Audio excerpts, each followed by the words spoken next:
Au nom du Père, et du Fils et du Saint-Esprit. Amen.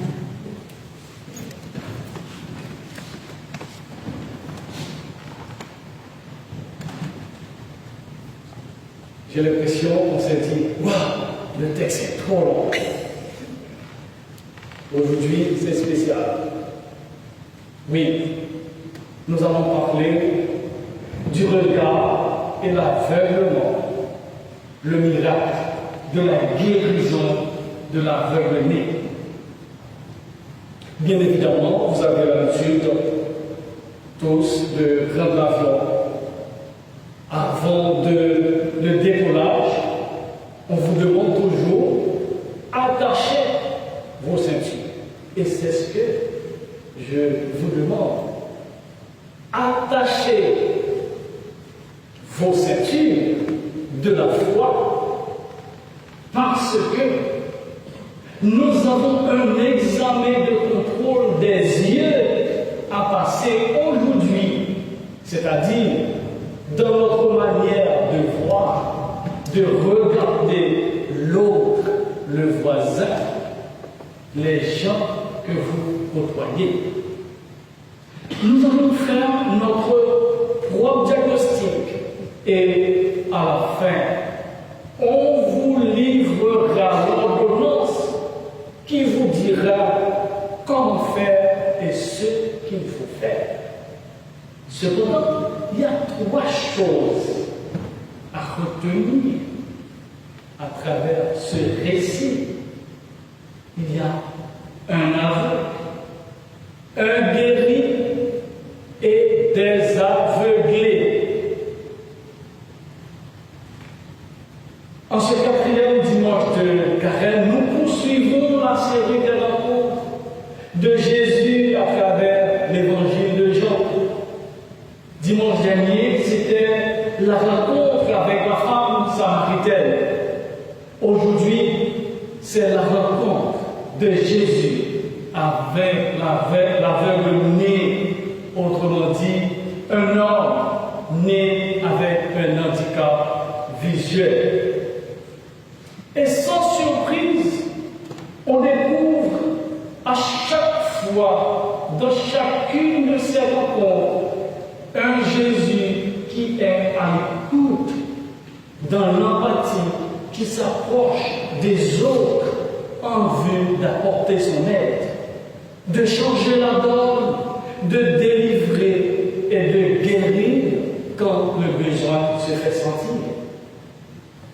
Et c'est ainsi, en sortant du temple, Jésus vit un homme aveugle de naissance.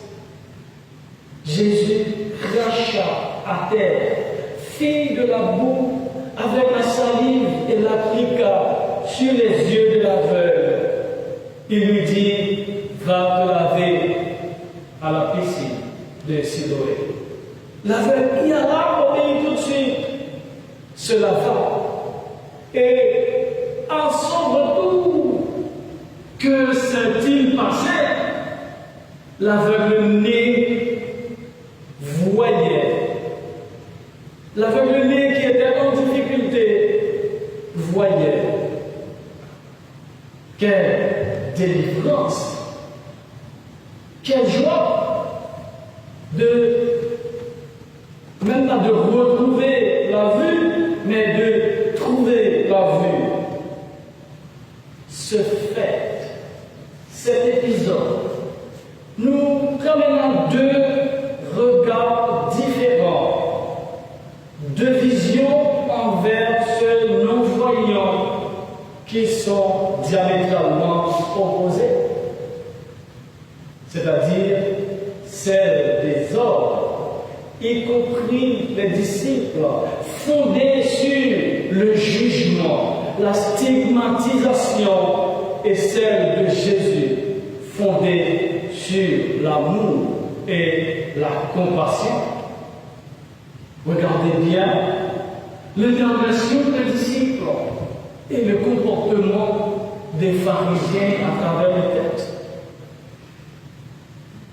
Rabbi, maître, qui a péché pour qu'il soit né aveugle?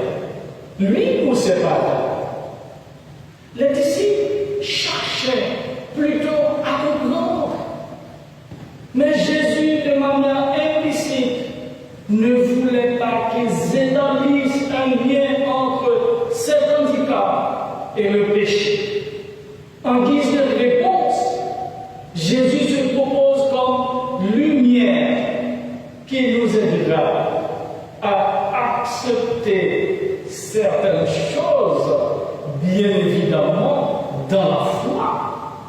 Et ce n'est pas pour cette raison que je vous ai dit dès le départ, attachez vos ceintures de la foi.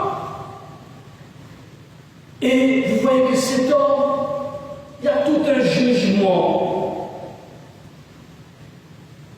Il nous ramenait voir les pharisiens. Et il y a des ententes, discussions entre ceux qui disent cet homme, mais quelqu'un, un simple homme, n'arriverait pas à faire ce genre de miracle. Et malgré ça, il ne croit pas.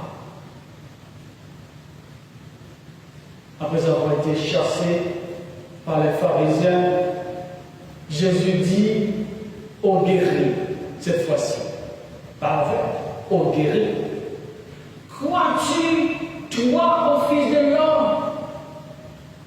L'homme dit, je crois, Seigneur. Et il se prosterna devant lui. Ça veut dire, l'aveugle voit en acceptant la lumière.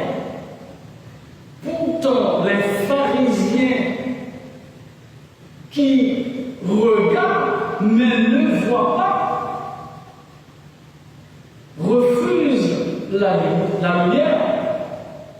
Et c'est la raison pour laquelle ils sont des aveuglés et s'enfoncent dans les ténèbres parce qu'ils refusent cette lumière. Et c'est la raison pour laquelle aussi Jésus leur dit, je suis venu dans le monde pour que ceux qui ne voyaient pas voient, mais ceux qui voyaient deviennent aveugles. Ce récit de l'évangile de Jean est exactement le reflet de notre monde, de notre société actuelle. Un monde de jugement, un monde de condamnation, un monde d'exclusion, un monde de stigmatisation.